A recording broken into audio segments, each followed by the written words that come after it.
Narinig mo na ba yung kasabihang ito ni John Ruskin?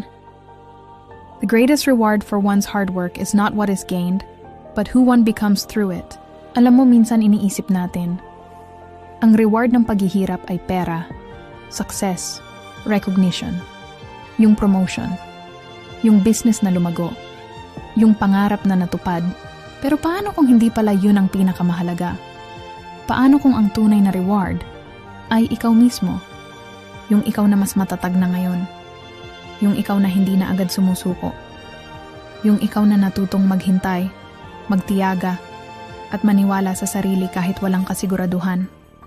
Kasi isipin mo, kung nakuha mo man ang gusto mo, pero hindi ka nagbago, hindi ka lumago, may kulang pa rin. Pero kung sa proseso, naging mas mabuti kang tao, mas disiplinado, mas mapagkumbaba, mas may malasakit, kahit hindi pa buo ang resulta, panalo ka na. Kaya sa mga araw na pagod ka na, sa mga panahong parang wala kang napapala, alalahanin mo to, hindi sayang ang effort mo. Hindi lang pala resulta ang hinuhubog mo. Ikaw mismo, hinuhubog ka ng bawat hirap na dinadaanan mo. At balang araw, mapapansin mo na lang, yung taong pinapangarap mong maging, unti-unti mo na palang nagiging totoo, tuloy lang sa laban. Ang paglago mo ang pinakamahalagang tagumpay.